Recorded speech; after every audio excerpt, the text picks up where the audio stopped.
read comic books, and I was the hero of the comic book. I saw movies, and I was the hero in the movie. So every dream that I ever dreamed has come true 100 times. And these gentlemen over here, you see these type people who care, who are dedicated, you realize that it's not possible that they might be building the kingdom of heaven. It's not too far-fetched in reality. I'd like to say that I learned very early in life that without a song, the day would never end. Without a song, a man ain't got a friend. Without a song, the road will never bend. Without a song. So I'll keep singing a song. Success. I'm Casey Kasem. Over the years, I've experienced the world of rock and roll from the inside. I've seen stars come and go, but I have never seen anyone who matched the impact of Elvis Presley. His life was one of extremes. The rebel, the consummate performer, the prisoner of his own demons. We'll see why as we examine the way he lived and the way he died. I want you to experience firsthand the kingdom of the king of rock and roll. Elvis may be gone, but the echo will never die.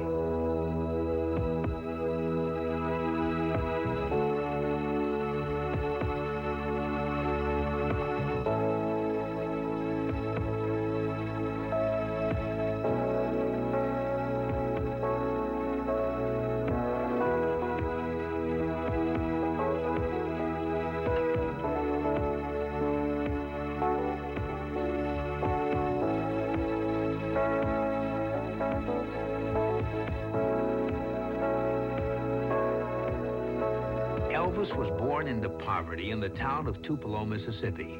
While still a child, he moved with his family to Memphis, Tennessee. His young years were etched by the music of the region, and that music fed him the energy and the spirit that took the world by storm. He became a giant with unparalleled speed. He was a teenager thrust into international stardom. He became a legend created by those who loved and protected him and were moved by his music. Yet he was perceived as a threat to those who resented him and what he stood for. Elvis was controversial from the beginning, a mystery. For more than 2 decades, his magic created excitement wherever he went. Elvis was a simple man whose life became complex. He was the king of rock and roll, and he loved being Elvis Presley. Elvis was the first man, individually, to have that sex appeal. And he was a very good-looking man. And I love good-looking men. If you're looking for trouble, boom, boom, boom, boom, boom, came to the right place. Boom, boom, boom, boom, boom. If you're looking for trouble, boom, boom, boom, boom, boom, look right in my face. Welcome to Memphis and welcome to Elvis Presley.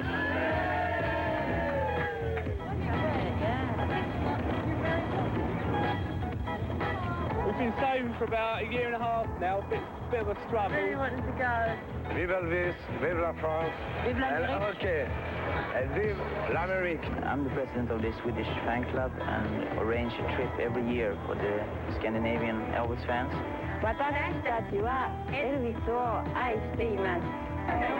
This is the first publicity shot of Elvis Presley. 310 up front. I guess it does look crazy to everybody, but it's because they don't feel it and they don't understand it. A featured highlight of the tour includes a guided tour through Graceland Mansion. Who's the greatest entertainer in the world? That's why we love him.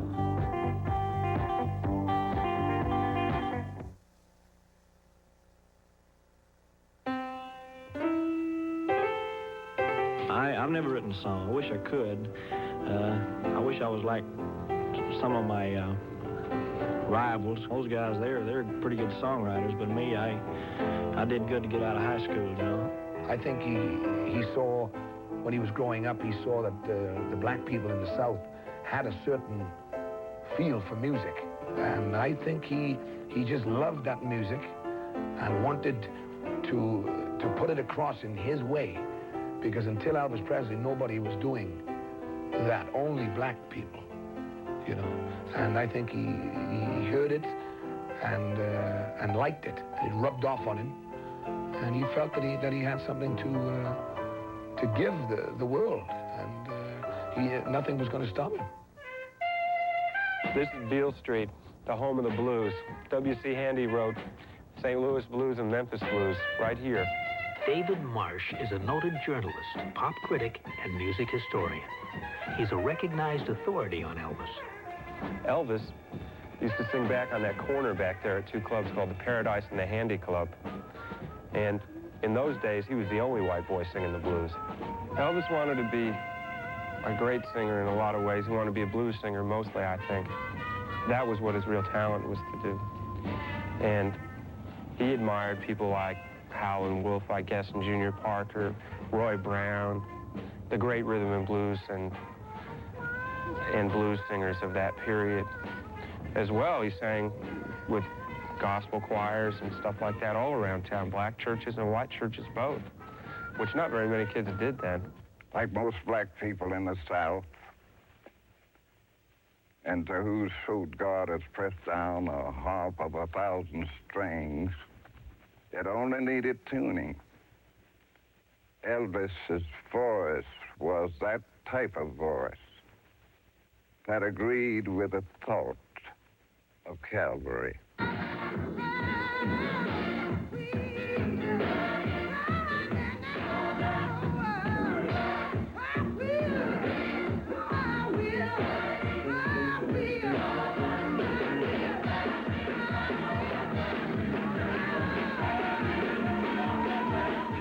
Elvis always loved gospel singers, and his musical inspiration came from gospel songs, the kind of music he sang often in church as a young boy. It remained a major influence throughout his career. That's where I think most of us get that feeling of wanting to let loose, just let go. And that was one of the things that Elvis liked. And I think this is one of the things that most people, especially fellas, I think, used to think that he was doing that to show off for the ladies. But really, this was just Elvis. That's the feeling that he had. He loved to do it. He was a bundle of energy set to music. And that echo will never die. It's a long way from gospel choirs to the top 10, but Elvis was serious about his singing. What he needed was a break. And that break came when he met Sam Phillips, owner of the legendary Sun Records in Memphis. And together with Scotty Moore and Bill Black, they woodshedded for hours and days and months in the studio and finally came up with a record called That's All Right, Mama, which has all that ease and freedom and passion. And when Dewey Phillips played it on WHBQ here in Memphis on his Red Hot and Blue show, that was it. People went berserk.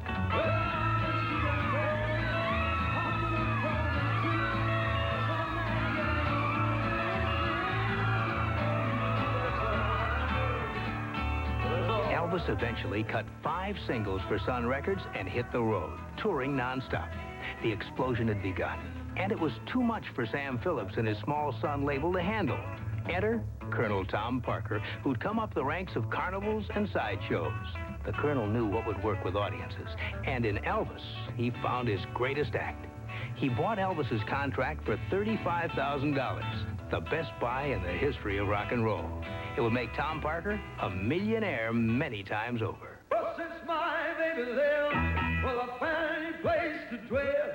Well, I stand at the end of Lonely Street, and heartbreak gon' tell where you will be. The Colonel and Elvis were a team made in heaven.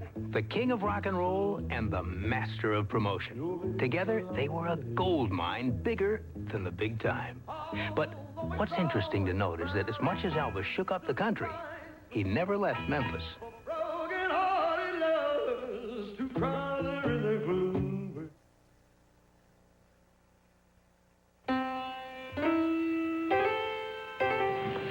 Well, I never thought much about it. In fact, I have never thought of marriage. I've never even thought of it. I'll say this much. I'm not thinking of it right now, but if I were to decide to get married, it wouldn't be a secret. I mean, I'd let everybody know about it, but I have no plans for marriage. I have no specific loves, and I'm not engaged, or I'm not going steady with nobody or nothing like that. Elvis traveled in the fast lane during his life, but he held very traditional attitudes about women. He worshipped his mother and was devastated by her death. His induction into the Army also caught him off guard, but ever the patriot, he put his career on hold and went off to Germany. There, he met Priscilla, his wife-to-be. She was the only woman who could come close to filling the void left by his mother. While he was in the service, Elvis always insisted on being just one of the boys. Elvis, since you've been in the Army, have the boys given you kind of a rough time in the barracks because of your past career, would you say? No, sir, I was very surprised. I've never met a better group of boys in my life. They probably would have if it'd been like everybody thought. I mean, everybody thought I wouldn't have to work and I would be given special treatment and this and that. But when they looked around and saw I was on KP and I was pulling guard and everything just like they were, well, they figured, well, it's just like us. Have 2 years of sobering Army life changed your mind about rock and roll? Sobering Army life. No, it hasn't. It hasn't changed my mind because I was in tanks for a long time, you see. And they rock and roll quite a bit. Elvis was an instant movie star. His crossover into films became a major media event. He did 4 before he was drafted in 1958 and eventually starred in 31 features. The first was Love Me Tender in 1956. His favorite was King Creole. He also did 2 concert films, a total of 33 movies. All were moneymakers. Elvis was first signed by producer Hal Wallace, who had more than 200 films to his credit, including Casablanca. He made 9 of the early Elvis pictures for Paramount. Musically, the 60s was a decade of decline for Elvis. The songs he recorded were soundtracks released with the movies, and often they didn't make much sense without the film.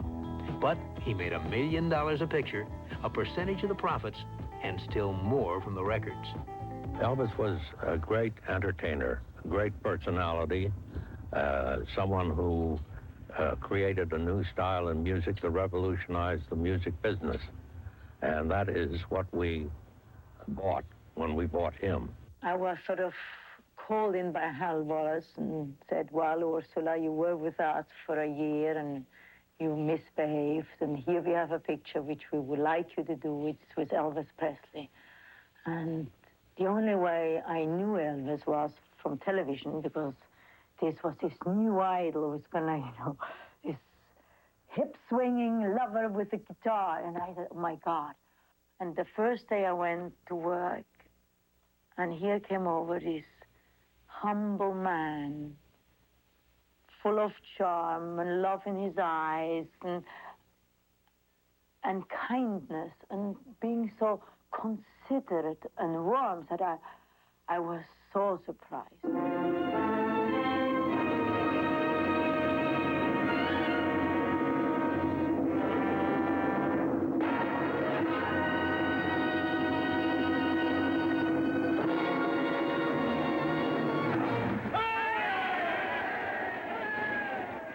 Congratulations. Bravo. That was just a reward from Dolores, that's all. Can anybody get in the act? Only the regular customers. In the grand scheme of things, he could have been exactly in the line of Marlon Brando and James Dean. And he made 6 of his first 7 movies in that tradition. They were tough kid movies, kids with a chip on their shoulder, who hit out at life and at themselves and did a lot of damage. And when Presley was called upon to be bewildered or angry or vicious, he was absolutely believable on the screen. He was actually rather better at it than James Dean. You're a pretty fancy performer, ain't you, kid? Now you know what I do for an encore. Come on, get out of here. As it was, we only see the potential Dean or Brando. You know, I remember once, Pop, when I was no more than 3 feet high, you took me to the circus. You accidentally bumped into some guy, and he turned around and punched you. He punched you right in the mouth, and you know what you did? Nothing. Nothing. When they swing at you, Pop, it's not enough to duck. You got to swing back. Maybe you can't anymore, but I'm not taking after you. You go to school. I'm going out and make a buck. Somewhere along the line, the faith sold him down the river. Because Elvis could have been the best actor, young actor in the world, if they hadn't said, but right here we got to put in 3 musical numbers. Because he loved acting. He loved it, man. And I think what my personal opinion is, after doing the formula pictures, the Elvis Presley formula pictures, he just said, the hell with it. Because if they're going to keep me doing this, then ain't no sense in me making pictures no more. Because how many times can you keep doing the same story, whether it's in a harem, whether it's in a race car, whether it's on a farm? But you know, he did some, out of all the films, he did about 6 or 7 that I think he was proud of.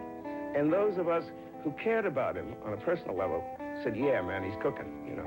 The idea of tailoring Elvis for dramatic roles is something that we never attempted because we did not sign Elvis as a second Jimmy Dean. We signed him as a #1 Elvis Presley. I can only assume that the management team that managed Elvis Presley, and that has to include the Hollywood moguls who produced the contracts that Colonel Tom Parker signed on Elvis's behalf, they all share the guilt. And it is guilt because they destroyed a potentially very interesting film career. The most successful one was Blue Hawaii, which some of the carping critics found fault with, but it proved to be the most successful financially and in the response from his fans. It's actually a pity that G.I. Blues and Blue Hawaii, the 2 most successful of his musicals, were so successful because their success cost him the opportunity to do good work, in that his management could point at the balance sheet and say, well, you did Flaming Star and we only made $3 million. You did Blue Hawaii, we made $30 million. But of course, you kill the goose that lays the golden egg.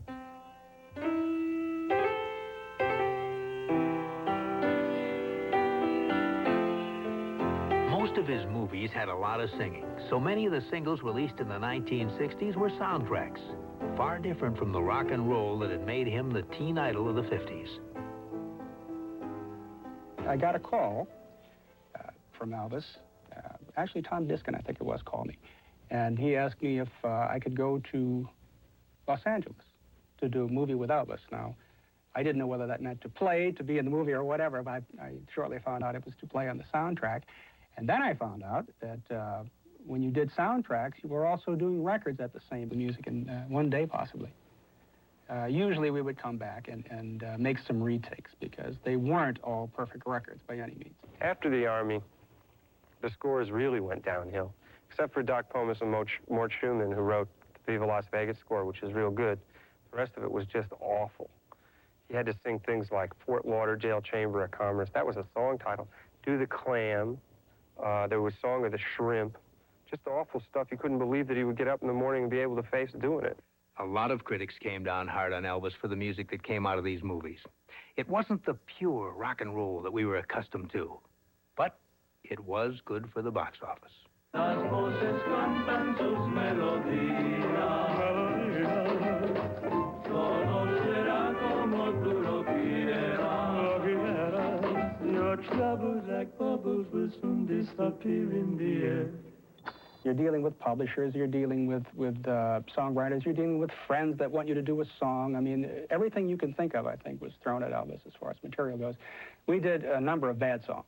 I don't care where we go, so lead on, mi amigo. I think I'm gonna like it.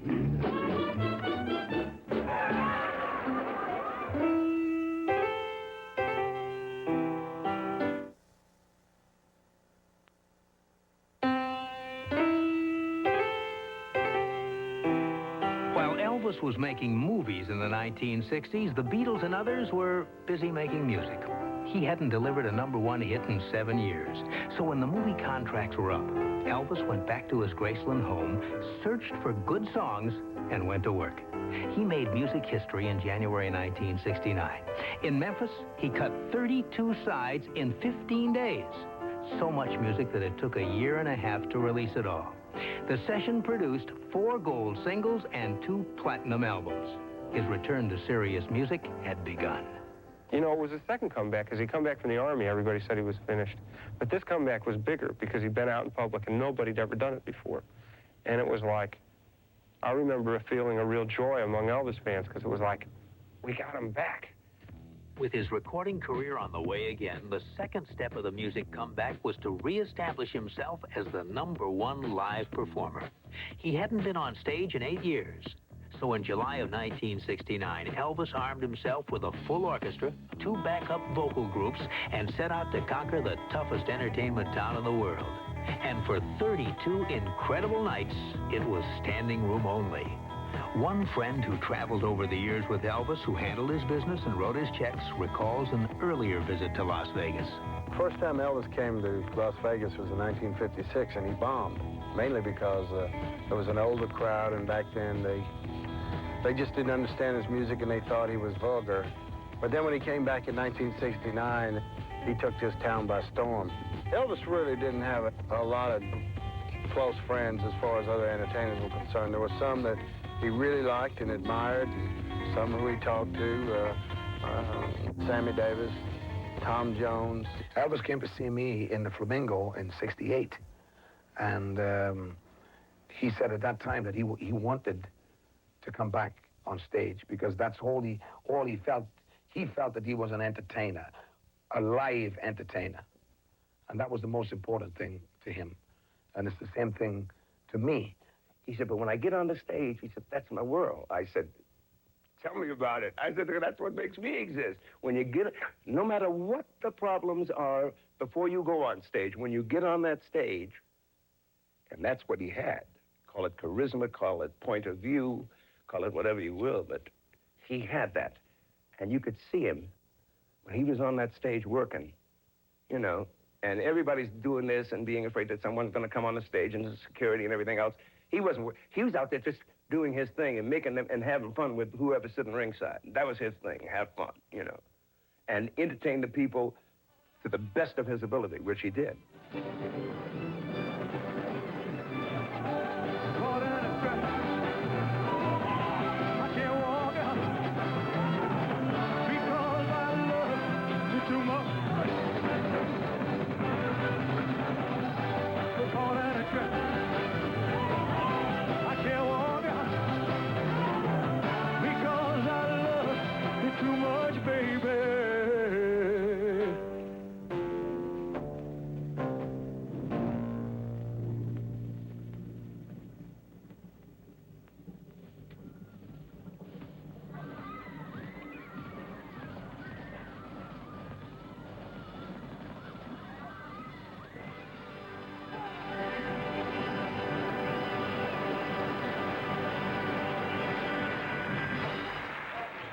Around and said it was like working for a glorified stripper, but every movement he made I tried to accent on the drums, and it became very much a part of his music, and it became very much a part of his training in karate. I even started studying karate so I'd be able to anticipate his moves before he would actually finish them.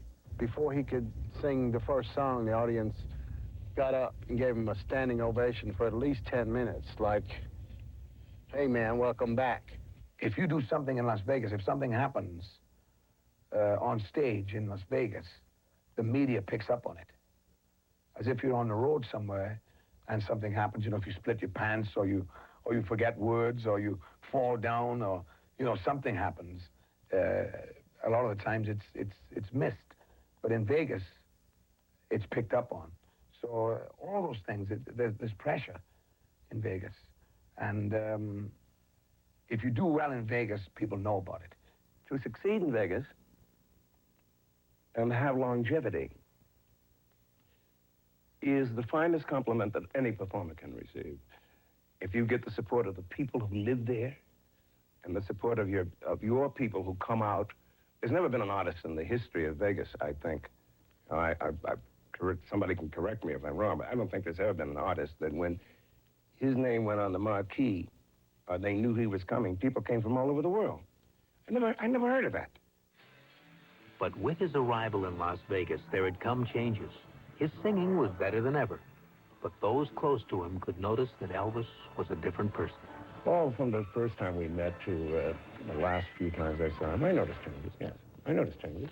Because he was more withdrawn, he was more within himself.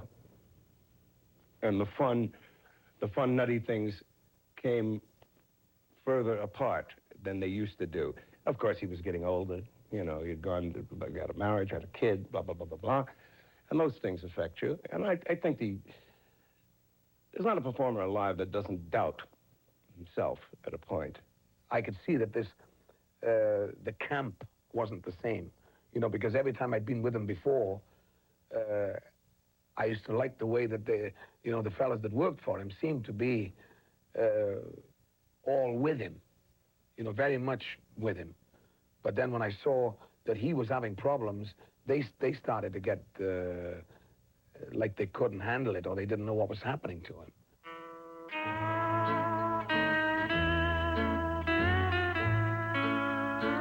The music comeback was complete in January 1973. Elvis was 38 years old, and the satellite show Aloha from Hawaii proved that he was truly #1. It was telecast live, and he was seen in 40 countries around the world. It was the ultimate achievement by any performer at any time. But there were signs of trouble. I'd just like to say before anything else that it's a great privilege to do this satellite program, and I'm going to do my best, and all the people that work with me, to do a good show, which is pure, you know, entertainment. No messages and no this and that. Some say that the satellite show, his greatest achievement, was also his last hurrah. After it, he could have played anywhere he chose. But instead, it was back to a grueling series of one-nighters in many towns he played before. Elvis had achieved everything a performer could dream of. But personal problems began to overtake him. The creative fire was gone. He was a different Elvis Presley. It would take only 4 years.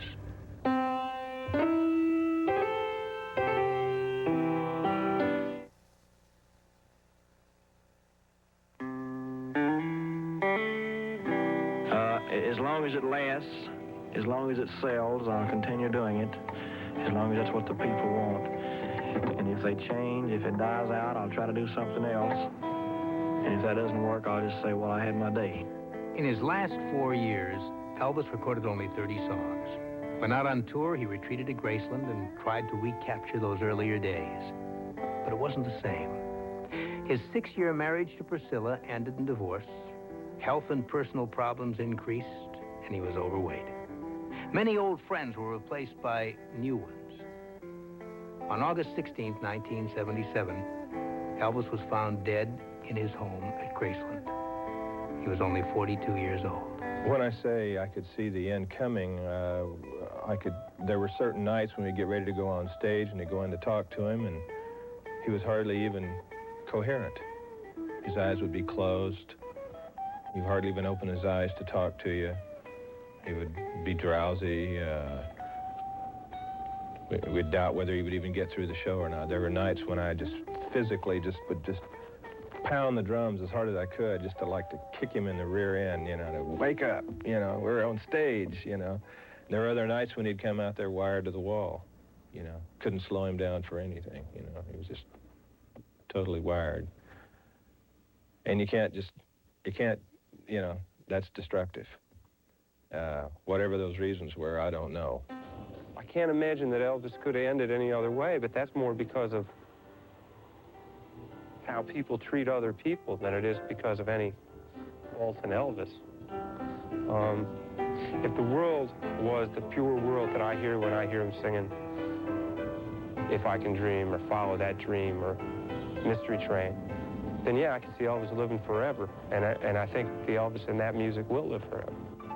Perhaps he was the flawed hero we should all be looking for in the 20th century, in that he had all the gifts and the opportunities, and faced with the possibility of anything, destroyed himself by self-abuse, possibly by drugs, possibly by listening to the wrong advice, by indulging his other weaknesses, and not realizing how fortunate he was, and understanding that a certain discipline is necessary. And we live in in the first age that had the ability to destroy itself completely. And Elvis seems perhaps a symbol of all that possibility going to waste and just ending without any warning. You see, Elvis was such a phenomenon that when people see a man so big as Elvis was, go the way he went, you know, and dying the way he did, I think that that it affects people and makes them wonder, you know, how could that happen to a man like that? And in that way, it's tragic. But I think Elvis Presley was basically a down-home person, you know, and a real person. I think he just, not pointing any fingers at any you know, buddy that was around him, but I think if he'd had a few more friends close to him, then he would be alive today. Who can survive with this burden of success? I don't know, because he had such a success that it confined him to this, you know, to this cage he had to live in without any freedom at all. And I remember the last party he invited me to, and he was telling me what a strain it you is. He said, "Did it happen to you?" I said, "Yeah, but not like it does you." He couldn't even move around the place without bodyguards or somebody being close to him all the time. I usually maybe have somebody around sometime. He had to have them all the time. There's a big buildup of something else that takes place before you finish yourself off inadvertently. I wish he hadn't done it. But then again, I know a lot of people that do that kind of thing to themselves every day for reasons amounting to much less pressure than Elvis had on him. You know, I remember in the early years he used to say, "Hey man, if it all stops now, I'll just look back and say it was great." But I don't think he could have done that in later years. What kept him going is that he wanted to continue being Elvis Presley. It ain't my business what he did. Only thing I want to know, was he my friend? Did I enjoy him as a performer? Did he give the world of entertainment something? Yes, on all counts. And that's the name of that tune. You understand what I mean? Good. Because without it, jazz don't matter.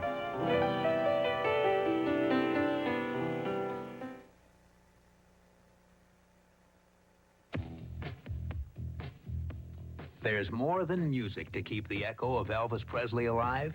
Memories from Graceland, from those who knew him best. There, Elvis could confide in people like Bill Morris, who became county sheriff and went on to become mayor of Memphis. He was probably the only non-paid Secret Service agent ever in the country as a volunteer or an honorary position, because the President of the United States bestowed that honor on him. First cousin Billy Smith, whose family moved to Memphis with the Presleys in 1948. His mother couldn't have any more children after Elvis was born and all, so she became very protective of it. In fact, she was so protective even while he was in high school. She used to hide behind a bush and follow him home after school. Joe Smith, married to Billy. They both lived at Graceland. He liked badges. He collected badges from all over, everywhere, all kind of police badges. He even had a police uniform. Marty Lacker, a high school friend who helped him take care of business. One time he said, "How many people do you know that can write a check for $1 million and get it cashed?" Patsy Lacker, Marty's wife. They lived with Elvis, too. He didn't even get himself a glass of water from the faucet. One of the guys would always have a glass of water sitting there for him when it was time for him to come down. Pat Perry, his Beverly Hills hairdresser who saw him laugh and saw him cry. When I started cutting men's hair, I started cutting some of the guys' hairs around him, and he didn't want to miss out on anything, so he says, "You got to cut my hair." That scared me to death, you know. But I did it, and he loved it, you know, and it was like, I traveled with him wherever he went, and just whenever he needed it. But he kept me around because he liked me, because it was fun, you know. He was like my big brother. Kong Ree, the Memphis karate teacher who named him Mr. Tiger. And his movement is so unique and so, entertaining and so beautiful. He's the total man. Harry Levitch, a Memphis jeweler and friend for 20 years. He made the wedding rings for Elvis and Priscilla. You know, he always called me Mr. Levitch. I could never make him call me Harry. I was older than him, and he was just taught that he should call older men Harry. What was Elvis really like? Who knows better than those who were close to him? He just wanted to have enough money in his bank account to write a check to buy anything he wanted to buy whenever he wanted to buy it. All the jewelry that he wore on stage was all real. The first thing I ever sold Elvis was an electric mixer. Well, Elvis had a great desire to make people happy, and he thought that giving people material things was very, very important. 2 days later, he came back in, and he said, Mr. Levis, can you give me another electric mixer? And I said, certainly. Who will this be for? And he said, this was for Mama, too. He said, you know, I've decided that I've made a little bit extra money, and I'm going to put one at each end of the kitchen so she won't have to walk so much. One Christmas particularly, as another example of his interest in people and giving and seeing them happy, we were in an automobile agency just before Christmas, and a black lady was in there and looking at cars, obviously just looking. And very quickly, he moved over to where she was, and he said, "Do you like that car?" And she said, "I sure do." He said, "How would you like to have that for Christmas?" She said, "Oh, there ain't no way." And he said, "Well, that sure is. Because, I just bought it for you." I remember during the movie years, every night for 2 years straight, he had meatloaf, mashed potatoes, and sliced tomato for supper. He used to carry little Jell-O squares and munch on those, you know, because they were less fattening and everything. He couldn't care less about business. He never made any investments, and his money was never invested for him. He baby talked to most of the girls he dated. Most people, guys, when they play touch football, they go out in a vacant lot or in their backyard and play. Not Elvis.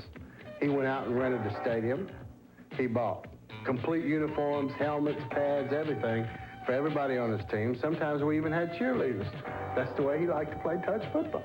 Priscilla was the woman of the house of Graceland. When Lisa was born, Elvis was like walking on air. He was so proud. He was gutsy. He was much of a man. I wish that everybody would have a chance to share the life of a man like him. And one day he wrote down a little, on a piece of paper, his philosophy for a happy life for me. Someone to love, something to look forward to, and something to do. I miss him a lot.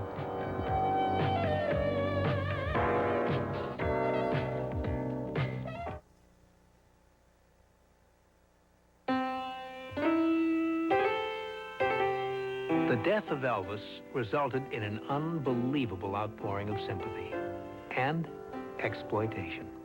Each year, some 500,000 people visit Graceland to pay homage to their fallen idol, an unprecedented phenomenon. Hero worship like the world has never seen. They still have plenty of Graceland tickets left available to tour through Elvis's home. Graceland Mansion. Don't miss this exciting Elvis Memorial Tour, featuring the highlights of the life and times of Elvis Presley. A featured highlight of the tour includes a guided tour through Graceland Mansion and a guided tour through the world-famous Sun Recording Studio. Plenty of good tickets are still left available at the Graceland, located across the street from Graceland. I've been coming down, I guess, about 15 years, and there's a bunch of us that used to come down here and sit around, wait for Elvis, you know, just wait for him to come out, follow him to the movies. He was always friendly to the fans, no matter how long you stayed here. You could be here till 4 or 5 in the morning, and he never ran them off. Vive Elvis! Vive Elvis! Vivement qu'on arrive à Graceland! Vivement qu'on arrive à Graceland! I think he has all of characters of human beings. For example, sometimes wild, timid, strong and weak, and sad, and many characters. That's why we love him. Some of these people here take out 2 jobs. They're not wealthy. They're just ordinary people. My mum's always liked Elvis, my dad's always liked Elvis. We've always heard his music. Ever since he first started, when I was 16, 17. Give us a hey! Hey! Give us an L! L! Give us a D! Hey! Give us an I! I! Give us an S! S! Who's the greatest entertainer in the world? S! He just cared so much for people. And throughout the years, you know, he said, if it wasn't for my fans, man, I just wouldn't be where I am today, and I wouldn't have the things that I have. And so I thank them. And the best way he thanked them was to entertain them and make them feel loved. When Elvis died, it was absolutely clear to me that he would become more popular in death than he had in life. Because immediately he died, the disappointments of a badly handled career and a disintegrating personal life were no longer relevant.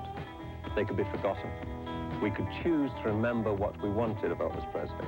310 up front. 330. 330 up front. 380. 380 up front. 400 over on the side. 450. 5 big ones over on the side.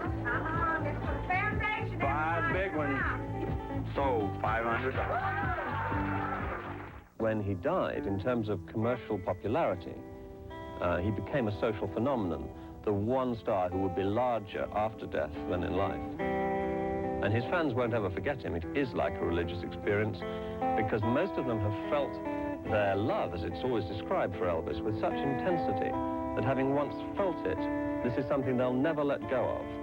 And although it may become embarrassing to those who don't share it, as the years go by, the ones who do will work even harder to relive it and to bring it back. And consequently, these jamborees in Memphis, necrophiliac jamborees, if you like, will become bigger and louder and more popular as the years go by. I learned very early in life that without a song, the day would never end. Without a song, a man ain't got a friend. Without a song, the road would never bend. Without a song. So I'll keep singing a song. Somewhere I know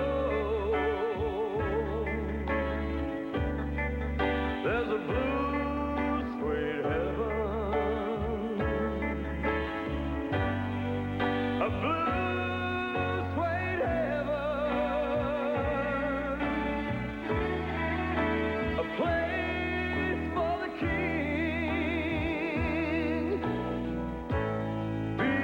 beyond these tears,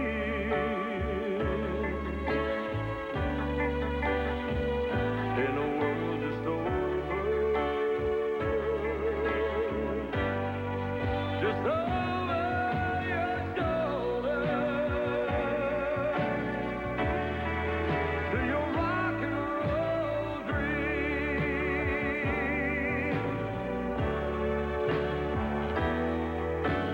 Here was a king, if there ever was, for the was and one who do know the land from Memphis, Tennessee,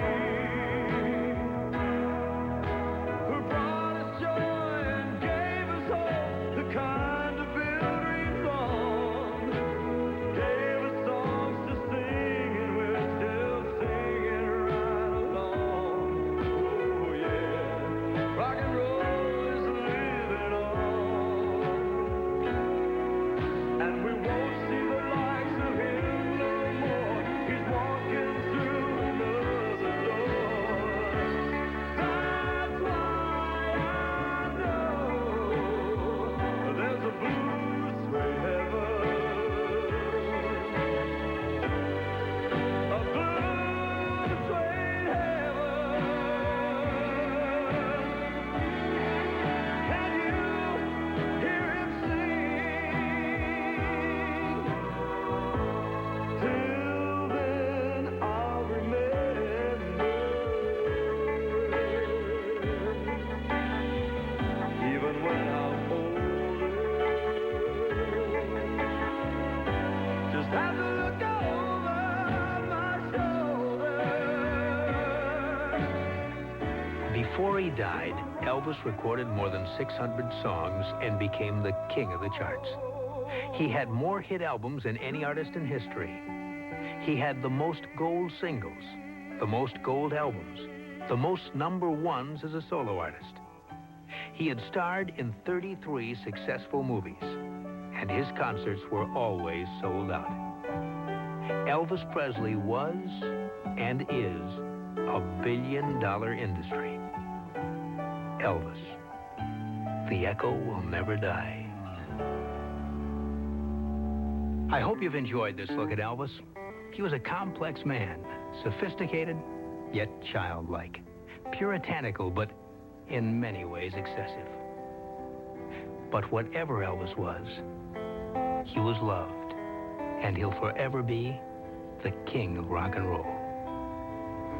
I'm Casey Kasem. Thanks for watching.